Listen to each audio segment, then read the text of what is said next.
father of knowledge and opinion on U.S. foreign policy and human rights. Congressman Jerry before the Thanksgiving recess. They have votes, so he'll be coming at a time when he's free. There's also he's on a couple of committees that have hearings, so he'll be joining us at some point. That's why we don't have his name tag here.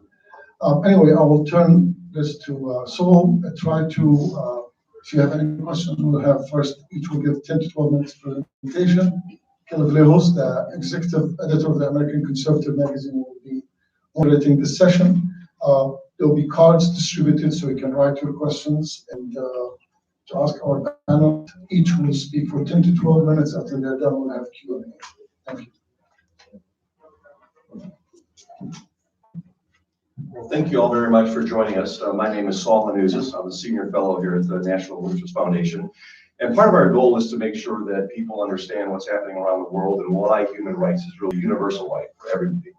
I bring a little bit of a different perspective that my family immigrated from Lithuania and basically escaped during World War II and suffered under both Soviet rule, which also had its situations where human rights were rejected, where minority populations were persecuted, where oftentimes majority populations were moved out of their home country, their founding country. So what we want to do is basically give you guys an idea and bring some people who have some very unique insights that I think would be interesting and is good for American policy. We have to understand that as Americans and as we set American policy, that we cannot have human rights secondary to politics. Oftentimes, we as a country, and I said I use we as a broader sense, the United States of America, will sometimes turn a blind eye to human rights violations because it makes political sense. And whether that is cutting deals in the last administration with Iran, to being sympathetic to what's happening because of the size discussions here in the United States are really devastating, and they help open up people's eyes. We can put a lot of pressure on her to be more humane and to understand what's happening. You look at what's happening today in Hong Kong as an example. Again, American leadership isn't necessarily where many of us would like it to be, but at least it's a voice that can be heard and makes people pay attention. So we hope you get a little bit out of this conference. We appreciate you showing up and participating, and we look forward to having you participate with us in the future as well. With that, we'll let you take over. Thank you. Thank you, Saul. That was great. And thank you very much, Khalid, for inviting me to this extraordinary gathering. I know we're going to be hearing a lot of stories that are going to be devastating as well. So that it all comes to us. Brother Abdullah Al Sadhan, a graduate from a Bay Area university, was kidnapped from his office at the Red Crescent in Riyadh by the Saudi authorities during a mass crackdown on freedom of speech,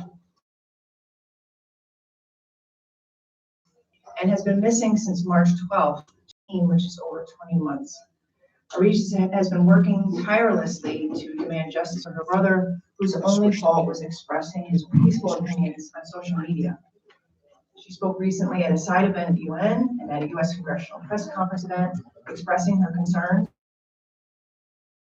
about the worsening human rights conditions in Saudi Arabia. She has also been working with the American Bar Association to seek legal action in her brother's disappearance.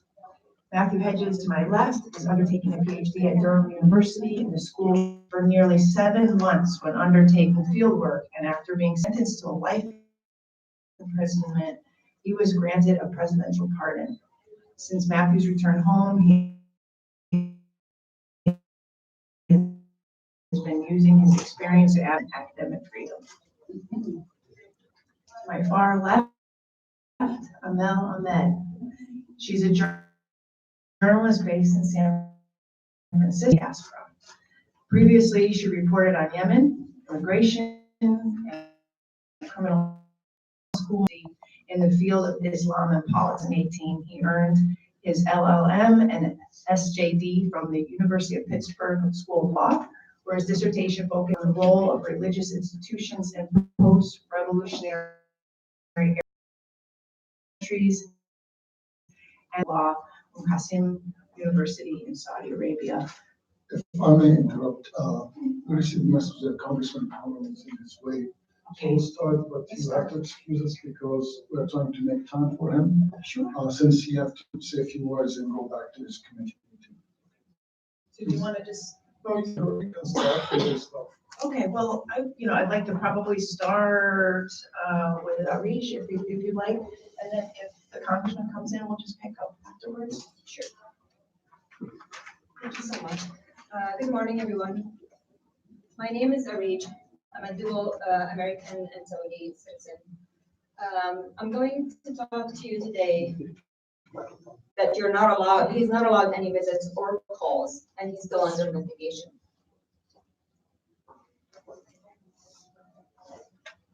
Then weeks go by, months go by, and years go by, and you still get no answers. And the same exact answer you heard the first day is still the same.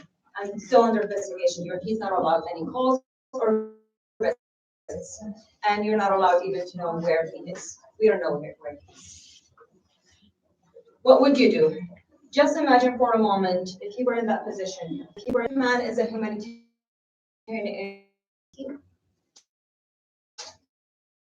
Abdullah University about his detained health in Riyadh. He was detained without access to any legal rights, since he was brutally tortured. And until today, he's deprived from any contact or communication with us, with his family. No calls, no visits, nothing at all. These are multiple violations of the human rights, of the Human Rights International laws and United Nations Charter. All of that just for expressing his concerns about human rights issues in Saudi Arabia on social media, on Twitter, where he was being targeted and hacked. And we believe he's one of the victims. Recent news related to the Twitter spy, Saudi spies on Twitter, which affected 6,000 people or 6,000 accounts that have been compromised. I'm here talking about what happened to my brother, Abdurrahman. But my brother is not the only one. There are many Abdurrahmans out there in Saudi Arabia who are facing similar fate. And the only difference is that they cannot talk. And they don't have anyone to talk on their behalf because it's too dangerous. There are hundreds, maybe thousands, who are suffering in prison because their accounts on Twitter been compromised, and could be for other reasons, but definitely for speaking up or basically expressing their opinions, whether on human rights or political opinions or whatever it is, that would end them in jail. And the recent news about the spying incident, unfortunately, was done by Saudi employees who used an American company to target people.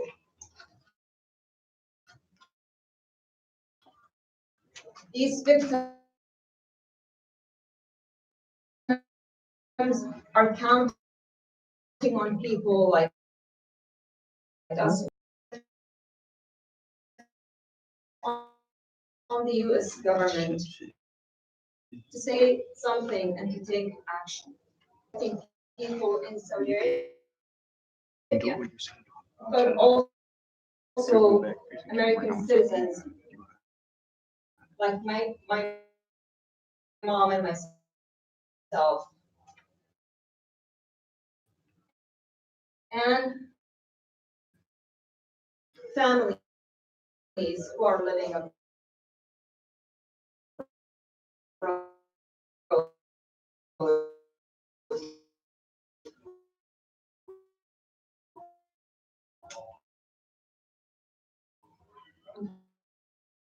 including American citizens.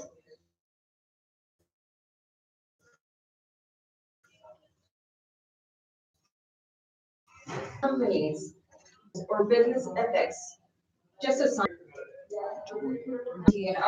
and for us to be like 5% in medicine. But is this more important than protecting American citizens and our security?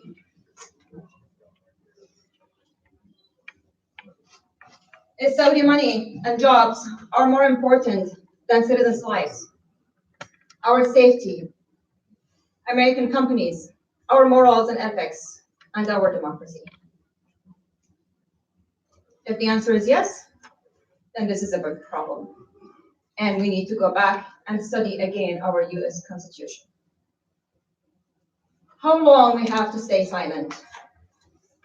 Unfortunately, our president haven't said anything, and Secretary Pompeo hasn't said anything. So how long we have to stay silent? How long we will let this to continue? As an American living in the United States, I don't feel safe.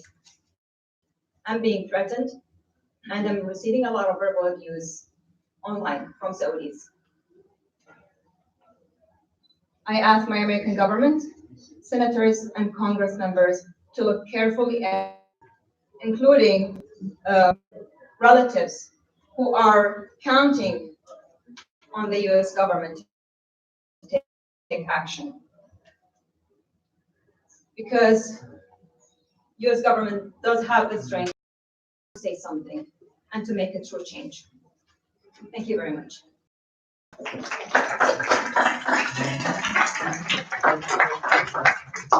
We will break for a moment. Congressman?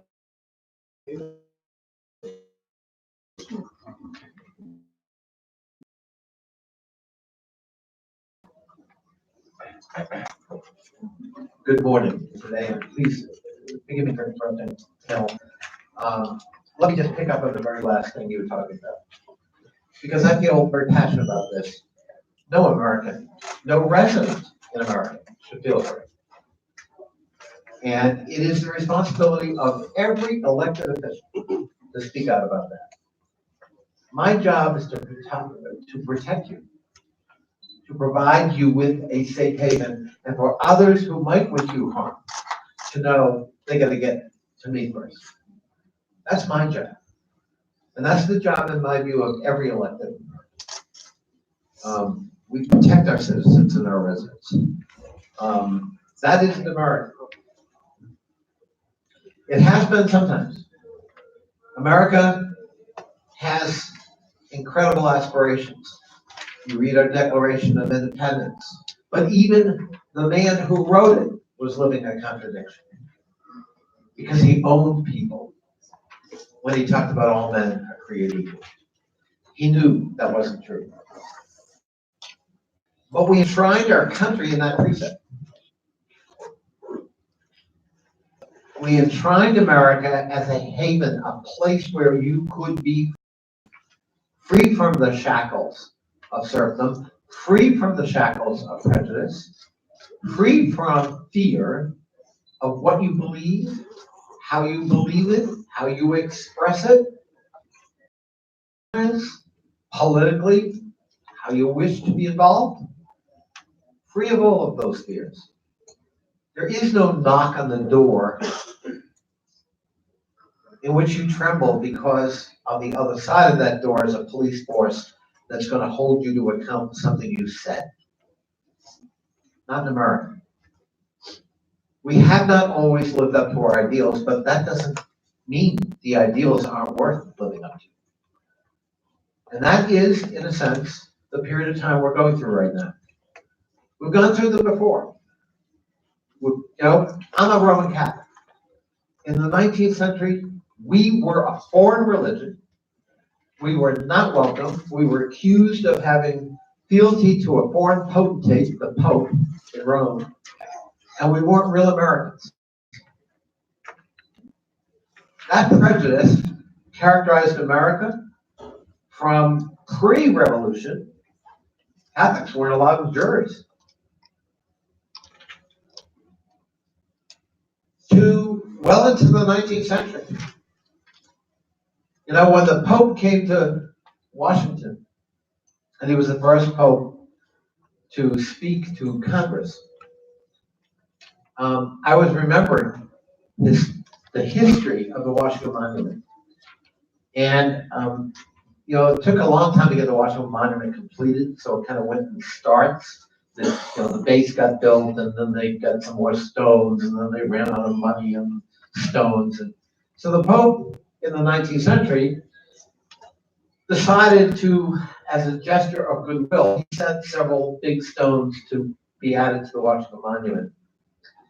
And the anti-Catholic sentiment was so strong in those days that the stones were being kept on the mall under guard, and at night a group of vigilantes went down, got the guard away, took the stones and threw them in the Potomac River because they didn't want Catholic stones in the Washington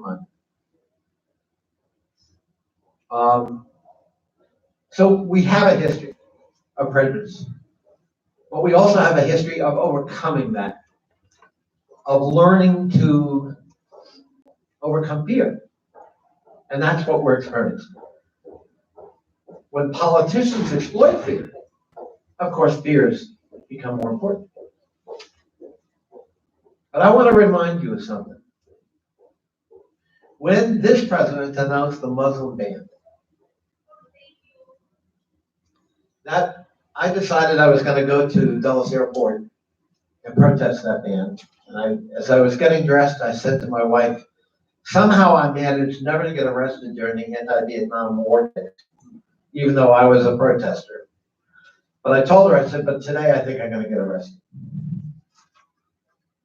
And I went to Dulles Airport, and there were hundreds of Americans, non-Muslim, who were there to protest on your behalf, to stand up for fellow Americans and residents, because this was not an American value. I can remember when I had two constituents, Muslim constituents, who were being detained illegally at the airport, and we got them released. And as I finally was leaving after hours of the protest, a woman was running up. She recognized me and she said, is the protest still going on? I said, well, yes. And I want to say she was Italian or of some European descent. She told me. And she said, I have to go and be there. I said, why? And she said, because when I came to this country, it was a Muslim family that adopted me and took me in. And I had to pay back. And those are your fellow Americans. They stand with you. They don't agree about a fear campaign. There are always going to be some people susceptible to that. And we have to persuade them. We have to show them that fears are not justified. Fear of the other is ancient in the human being. It's that animal part of us. It's not that civilized, intelligent, educated part of us. And those two are always in conflict in human beings. We're here to talk about human rights. Human rights abuses also, I think, arise out of fear. Fear of contradiction, fear of dissent, fear of that other person or those other people, of a minority group or maybe even a majority group. And unfortunately, we have seen human rights abuses in the form of torture take on new and more sophisticated, maybe not even sophisticated. I mean, the human rights abuses of the Syrian regime are egregious and in the tens of thousands. Torture routine, sexual abuse routine if you are detained by the Syrian forces of President Assad. And the world must not turn a blind eye to that. In Egypt, I was the first person on the Foreign Affairs Committee to condemn the coup. Not because I particularly liked the Muslim Brotherhood, but because they got elected. Our own government said they were elected in a roughly pretty much free and fair election. And what I do know is the Muslim Brotherhood didn't shoot down people on Tahrir Square. by the hundreds. It didn't detain people and torture them in jail by the hundreds and thousands. The Egyptian government of President Sisi did and does, and it should be condemned by the American government for what it is. And then we have Saudi Arabia. I'm only picking three, I could go on. We still don't have justice for Jamal Khashoggi. He was my constituent, lived in Tysons, Indiana, Virginia. I first met him at Mr. Safari's house. We sat on the couch and had a conversation. I was struck by a mild-mannered man whose criticism of his own government was fairly moderate. Wasn't, he wasn't burning down buildings. He wasn't revolutionary. He wasn't ready to, go to the battlements. He wanted a little more openness. He wanted to make possibilities for women. He wanted a little more freedom of expression. He wanted the religious police to back off and allow young people to be young people. He wanted a more open society in Saudi Arabia, and that he was killed. Killed in the most grisly manner. In a premeditated murder, it goes to the very head of the Saudi government. Our intelligence says so. It's not speculation. And they lied, the Saudi government lied about every step of the investigation, if I can call it an investigation, every step of the revelations. And thanks to Turkish intelligence primarily, every single lie was refuted with evidence.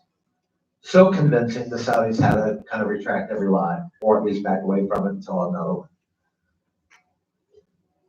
And sadly, as you were pointing out, the head of our government enables that behavior and excuses it. And that is to America's shame. It can never be acceptable that anybody walks into a consulate of any country for risk.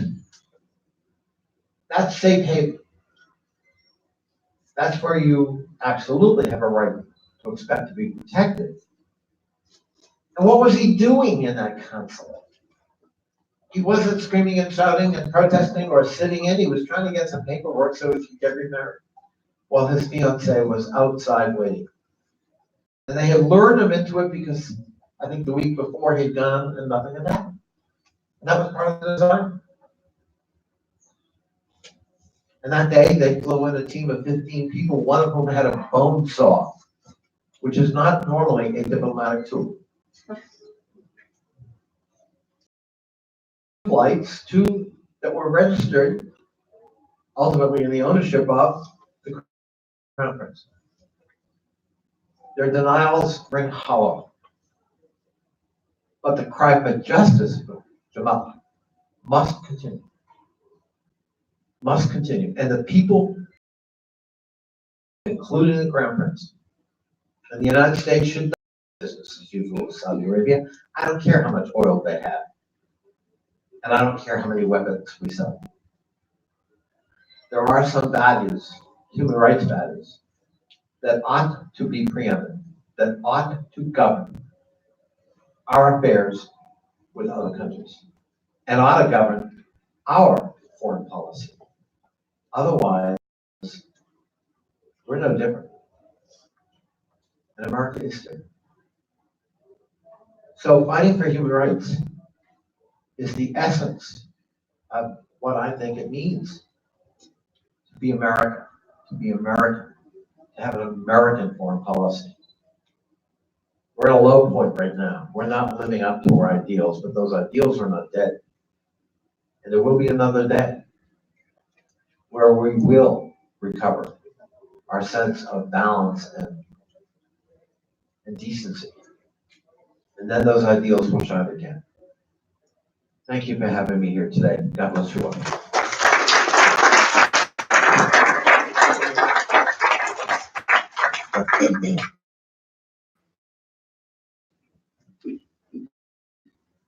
Thank you very much. So we will continue next with Matthew Hedges.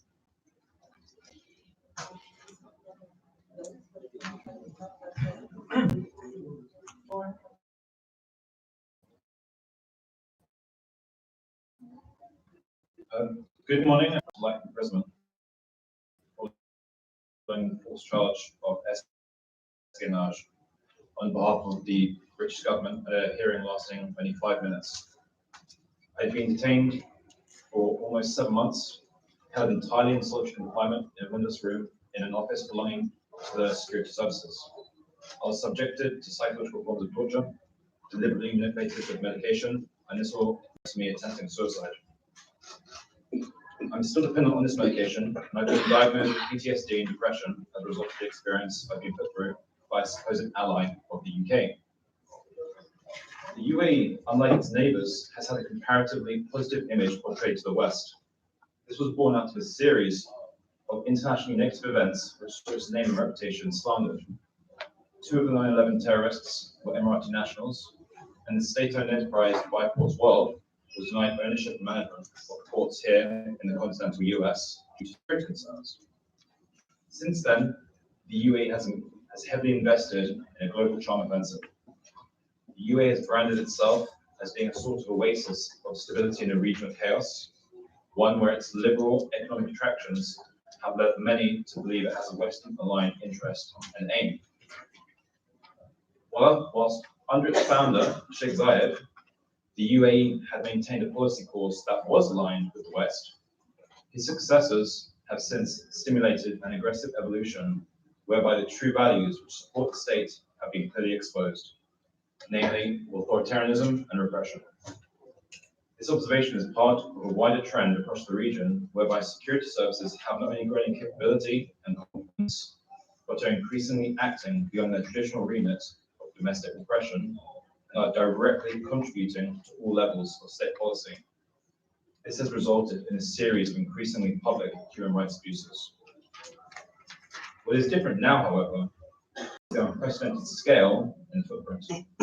Whilst historically these could have been ignored or whitewashed, the public exposure around domestic conditions now means there is greater international scrutiny towards these events. Whilst this has increased awareness of authoritarian behavior, states within the GCC are evolving their behavior to restrict their societies through informal and unconventional mechanisms. As an example, in 2019, earlier this year, the UAE professed it to be their year of tolerance.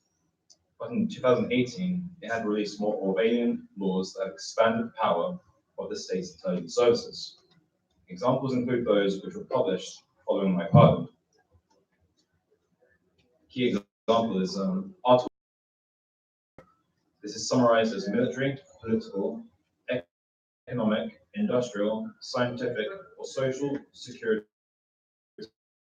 related information or other information. This is, quote, limited by news and information. This was something that was predominant within my own case, whereby I was tested for having secret information. Later on in the court proceedings, they reduced it to handling sensitive information because they didn't understand the concept of open source information, which they believed was secret. This was something I had to discuss with them at great length, and they didn't understand that as soon as it's public, they didn't like what there was. This has succeeded in creating a national dialogue akin to a Ministry of Truth that illustrates the line by which all citizens and residents of the UAE must follow. Where the UAE's laws have often had inconsistencies and failed for critical thinking is now deemed a security threat to the state.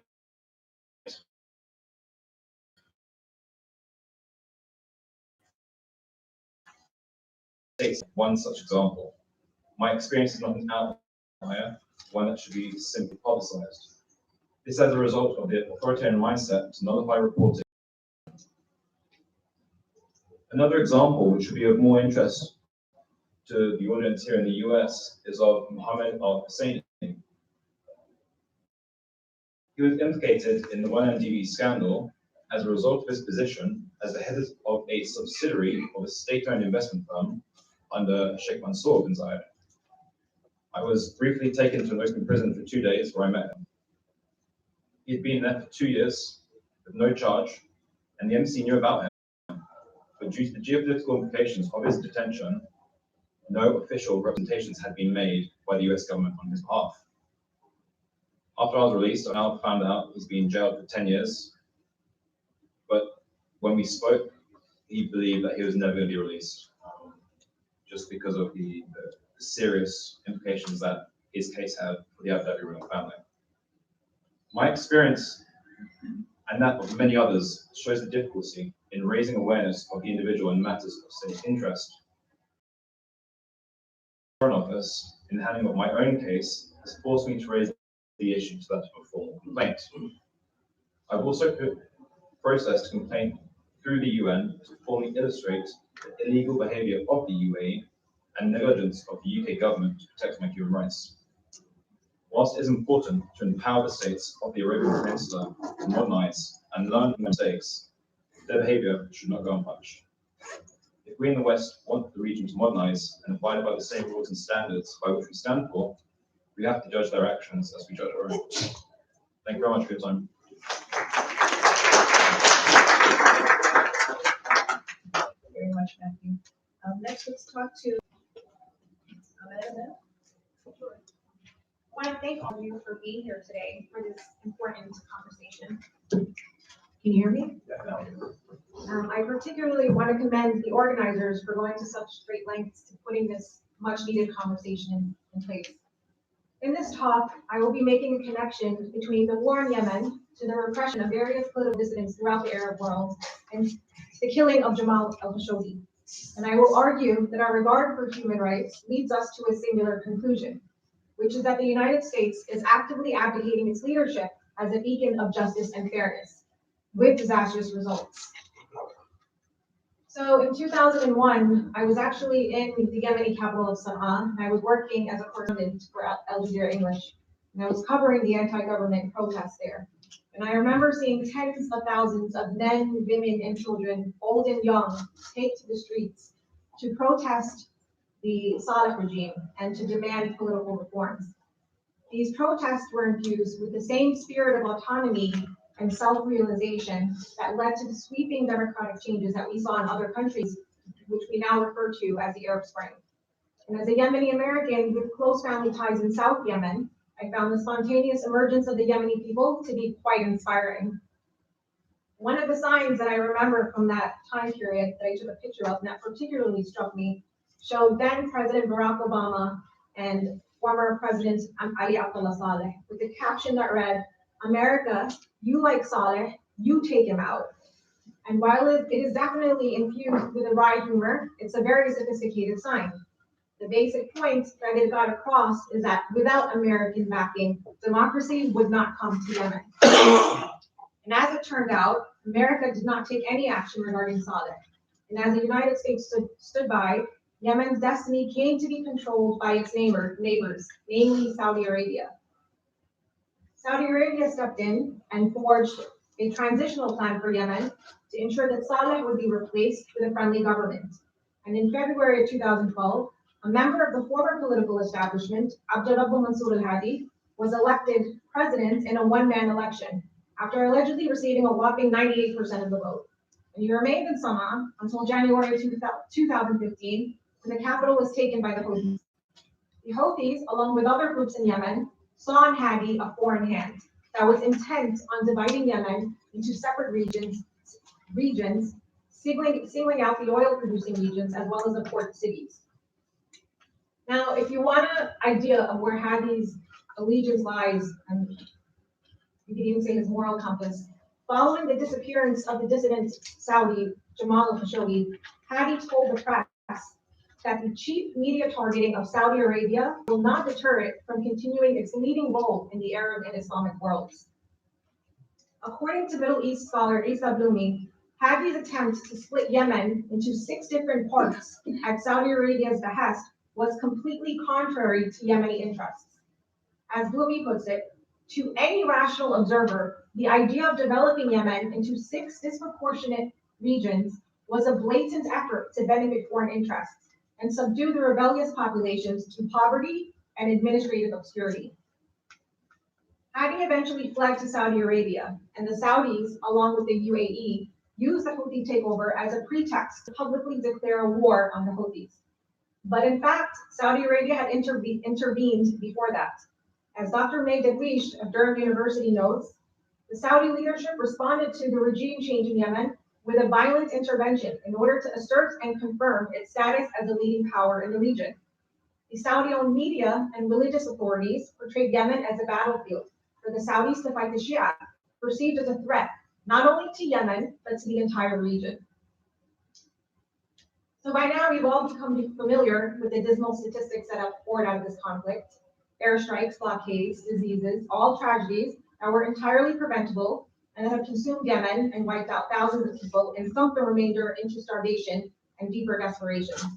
Statistics like deadly airstrikes that are responsible for more than half of all reported civilian deaths, or 67% to be exact. One such airstrike hit a family as they were having dinner, and their tragedy was relayed to me by a Yemeni journalist who was transformed into a first responder by the conflict. And according to my source, we brought them out from under the rubble with food still in their mouths. Some 22 million of the country's 29 million people are in desperate need of humanitarian assistance in what the UN calls the world's worst humanitarian crisis. And as a result of the collapse of the country's health system and unrelenting blockade that has prevented aid shipments from coming through, Yemen has suffered the world's largest cholera outbreak, with more than 1 million cases. Hospitals were so overwhelmed, they had to treat patients in their cars. And there were pictures of patients with IV drips while they were seated in their cars.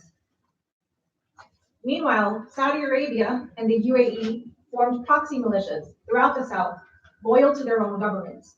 And as special reports by several media outlets noted, including the AP, CNN, and Al Jazeera, these corrupt militias made alliances with terrorist groups.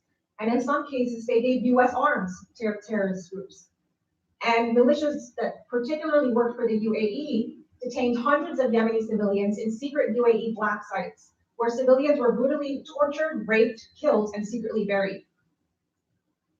So I reflect on that poster, imploring Obama to support their struggle, albeit in an ironic, witty way, and I feel deep regret and even a sense of betrayal as a Yemeni American. That decision to do nothing, along with America's outdated alliance with Gulf monarchies, brings us to where we are today in Yemen. So I think it's important to note that the war in Yemen, it's taking place simultaneously to the extreme repression of minorities and political dissidents in and around Saudi Arabia. And we can take the example of Saudi dissidents in the kingdom's eastern province. Many people don't realize that Saudi Arabians participated in the Arab Spring. And in particular, residents of Saudi Arabia's eastern province protested the lack of political representation, and they called for free elections. One of their leaders, a 57-year-old imam and a longtime critic of the Saudi regime, told protesters that they should resist police bullets with the roar of the word as opposed to violence. He was shortly after detained and accused of disobeying Saudi's rulers. His punishment was decapitation. Today, 3 Saudi Arabian men await a similar fate for also participating in those anti-government protests. And they all participated when they were just minors at the time. Their names are Ali al-Nimr, Abdullah Zahir, and Dawood al-Marhoun, and they were sentenced to death for alleged crimes that they committed before they even turned 18. In response to these arrests, the UN said in 2017 that the trio did not engage in any violent or hostile acts, and the Arab Spring protests were recognized by the international community as peaceful. What is most shameful about the stories of this political repression in and around Saudi Arabia is how blatantly facets of American media have swept this repression under the rug. According to a scathing report by The Intercept, top US media outlets for years had an ongoing relationship with numerous individuals who either work directly for the Saudi regime, financially benefit from lobbying work, or have a history of doing PR work for the Saudi kingdom under the guise of journalism. But the list doesn't stop at lobbyists. It includes widely read foreign affairs columnists at top publications. And as a result of this sustained public relations campaign, the American public and many lawmakers were denied a chance to fairly adjudicate these conflicts and to offer moral support to deserving populations. Finally, it is important to mention that we can't have these discussions without referring to the killing of Jamal Khashoggi, whose killing is the reason we're having some of these conversations. And by now, most people are familiar with the gruesome details, and I don't need to repeat those facts. But even for someone like myself, who in the past has disagreed with some of Khashoggi's views, particularly those having to do with Yemen's conflict, or I should say his earlier views on the Yemeni conflict, the horrific taking of his life put in stark focus the fact that the fate of individual dissidents is directly connected to fulfilling the vision of the Arab Spring. So I think we must ask ourselves, as journalists, reformers, analysts, thinkers, how will we honor Khashoggi's legacy? And does all this international outrage that we've been seeing, does it begin and end with his death? At the moment, there are millions of Khashoggis in the Arab world who cry out for freedom and who dream of a better future, and who will elevate their voices. Because you cannot obtain justice for Khashoggi without necessarily including the voices of other Arab reformers and dissidents who have been driven underground in silence and maligned by a PR campaign. The same goes for dissidents in Bahrain, Sudan, Egypt, all communities in which Gulf monarchies are significantly involved in. It is the same playbook we're seeing. We are routinely told that these Democrats are terrorists who cannot be trusted to participate in their nation's political process. Gulf monarchies have invested millions in maligning these struggles and preventing people like you and I from viewing them as part of a larger ideological movement driven by a quest for political freedom. Ultimately, at the end of the day, I am hopeful that after witnessing this brutal war on an impoverished country like Yemen, and the gruesome killing of Jamal Khashoggi, as well as the brutal repression of minorities in Arabia, I am hopeful that we are starting to see a change. And you see that it's happening in many US media outlets that formally sort of report on what's happening in these regions without any challenge or criticism of Saudi Arabian policies. You're starting to see them speak out more. And I hope that journalists and reformers for years to come will continue being at the forefront of ushering in the change that President Obama advocated and which President Trump actively disdained. Thank you. Thank you, Amal, and please forgive me for mispronouncing your name earlier. Thank you for your comments. And last but not least, Abdullah. Thank you so much for hosting me. I'll pick from what just Amel left about Jamal Khashoggi. The same mentality and mindset that actually orchestrated the killing of Jamal Khashoggi at the Saudi consulate in Istanbul is the same team, the same individuals who are actually waging war in Yemen, the same individuals who are actually cutting tie with Canada over a tweet, the same individuals, the same teams who are trying to reach dissidents abroad, trying to harass you, harass me, harass people, harass dissidents abroad, trying to use American companies like Twitter and infiltrate it in order to access Saudi accounts, Saudi critics, and try to intimidate them and threaten them and try to look for them and get them. That's the same mentality and the same mindset that actually blockaded a neighboring country and destabilizing the region altogether. The idea here is that same mentality is actually even worse for the locals, even worse for those who are persecuted inside the country. My father was the first to be arrested after Mohamed Soltan came to power.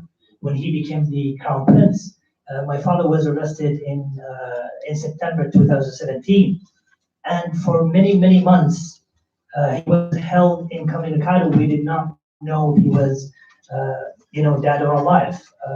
Areej still did not hear from her brother, but I mean, at least luckily we were we had a call with him like a few months after he was arrested, because of the mistreatment. He was deprived from sleep, he was deprived from medication, he was interrogated for many months, for a few days continuously without any interruption, and until he was hospitalized. This treatment did not stop there, because just 3 weeks before the killing of Khashoggi, they transferred him into a constitution, transferred him really,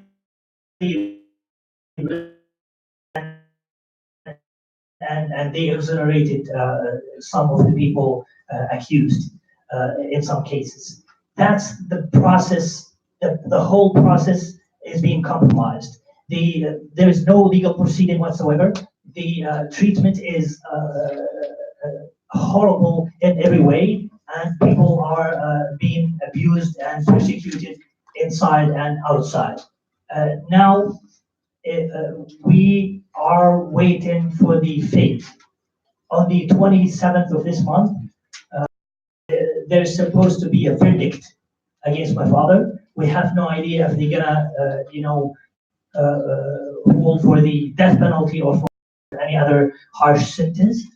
But we know that the regime that dared to send people to kill Khashoggi in the watch of the people at the Saudi Council of Istanbul can't do anything. I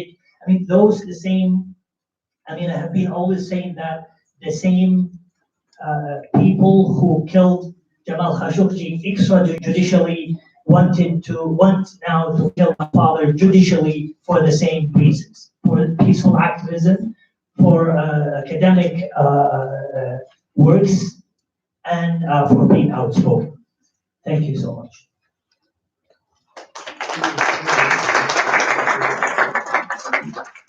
Thank you, Abdullah. Thank you very much.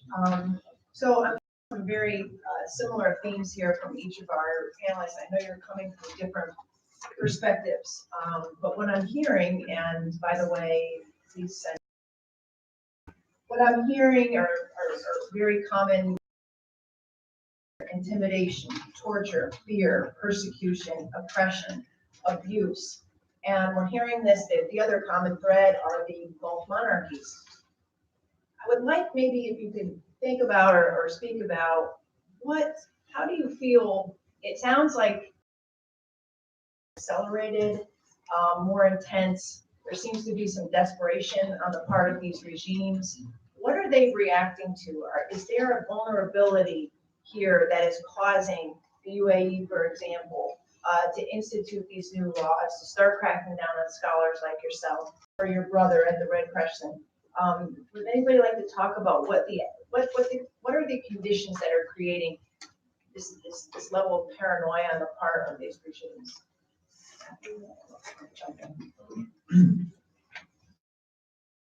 It seems that there's not only a generational gap, and with the new leadership, there are different ways of perceiving the world. They have new tools in which they can expand their authority, but that they also are emboldened by the lack of response from the international community. As I mentioned earlier, where before there would be an outcry if a video had been smuggled out of, say, Saudi Arabia, of a public execution in the streets, and that would have caused serious concern. The acts which they're now committing are so blatant that there is just simply there's no response, and that's legitimizing their behavior. Yes, the GCC states are reacting to the presidency of President Obama, and they're trying to secure their own rule for the future. Anybody else would like to step in on that one? I may add that the insecurity because of the experience of the Arab Spring, the lesson that they get is that they're gonna preemptively strike on the people before the people, chant for freedom, for liberty, for democracy, for change. So the insecurity come from the lack of legitimacy that they have, they not have the popularity. They were not elected. These officials and these politicians that we are talking about, like MBS, they came to power out of luck. He's the favorite son of the king. He came in a certain context, and that's why they always make a small move. And they also take Twitter very seriously because, remember, like Twitter was the platform that actually organized people to mobilize during the Arab Spring and to go on the street and to chant and to ask for democracy. And eventually they succeeded in toppling autocrats and dictators. So they fear that fate, and therefore they wanted to crack on the people who are influential on Twitter, influential on the and whoever have popularity and authority. Would you say that successful in preventing some of the protests and demonstrations in their countries that we're seeing now in Lebanon and Egypt and Hong Kong and South America? I mean, is there any opportunity of protest or sparking similar demonstrations in some of these other GCC countries? Well, I think the more oppression there is, the worse the situation will be for the people. And even though today they are not able to, protest or go in the streets or any of that because of fear or because of too much control, it's going to just lead to something a lot more worse. The normal thing is to let people vent. And if they don't have an avenue to vent, then it just builds and builds and builds and boils to a certain point where it's completely can turn into, something that is not pleasant for anyone. Probably, I was thinking that social media all by itself is foreign, and the rules are still following the old-fashioned rules. People were controlled by TV, controlled by the media. It's all locked and closed. Social media have opened windows for people to express, to communicate with the outside world, and to see that it's okay to be yourself. It's okay to express what you think. There is nothing wrong with that. And many of the young people are actually doing that. And unfortunately, now that they start to see that there's a platform, especially for Saudis, Twitter is a main platform for them to express and vent. So they see this as a threat. Anyone who speaks, then there's a possibility they must work with someone. There's a possibility they're gonna, push for something more or whatever. They don't see it's just simply it's a human nature thing. We all need to express somehow. We all need to vent somehow. So yeah, that's basically what I think. Yeah. So, I know in quite detail in regards to the UAE, that idea of repression has evolved to the extent where critique or independent thinking is actively discouraged. It's become nearly anti-technocratic, whereby the less questions you ask, the less natural thinking that you actually undertake, you succeed. Society is becoming less open and scared just for that independent thought. The ways in which the government is now trying to mediate with some of these political concerns is through traditional informal mechanisms such as a majlis.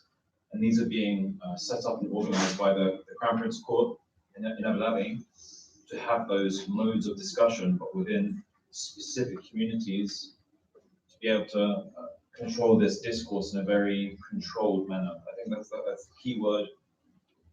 Certainly in regards to the UAE, Saudi is slightly more difficult, but the UAE certainly it's always degrees of control.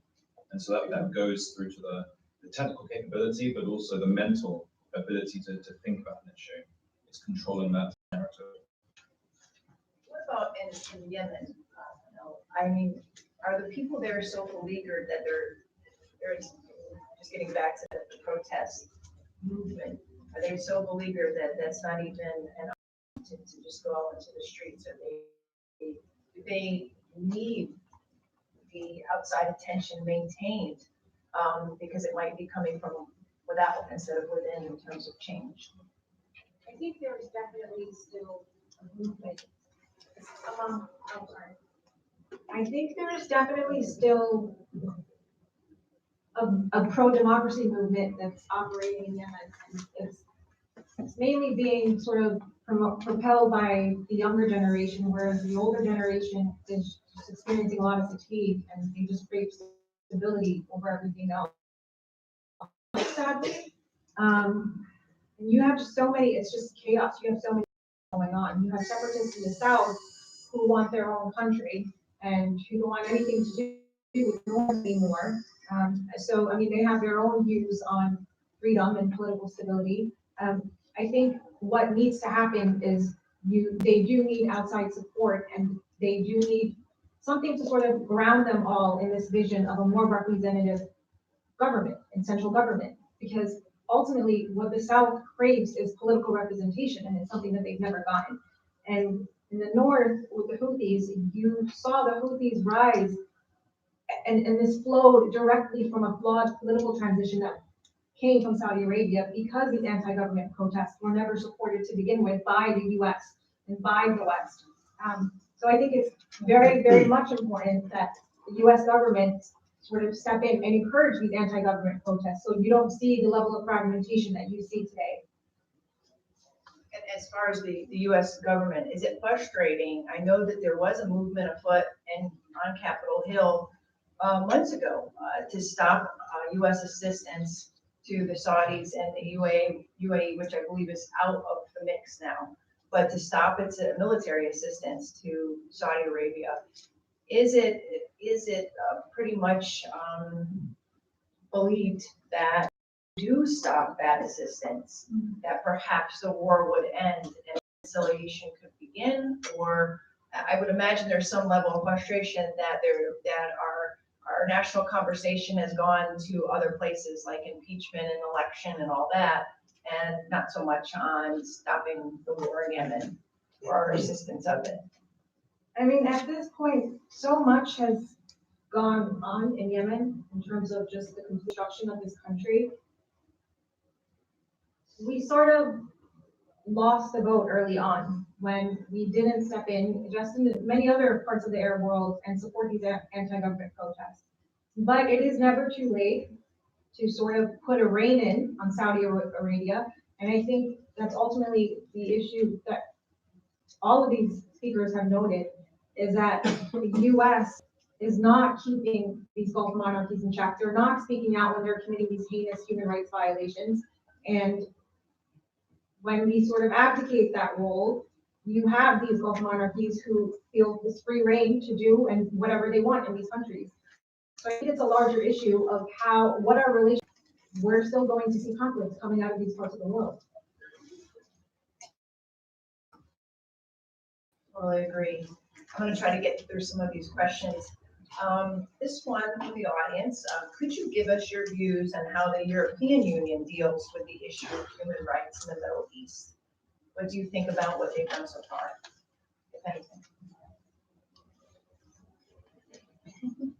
So within the EU, there's something a more mainstream conversation around this, and there is a greater initiative and step towards having some form of decision or reaction to certain human rights abuses.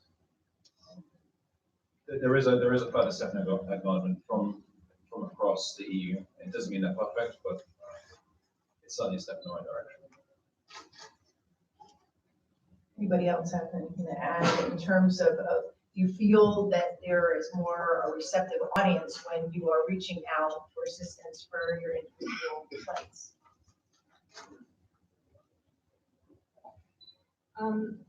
I've always wondered, in terms of the United Nations, how come Saudi Arabia is a participating member?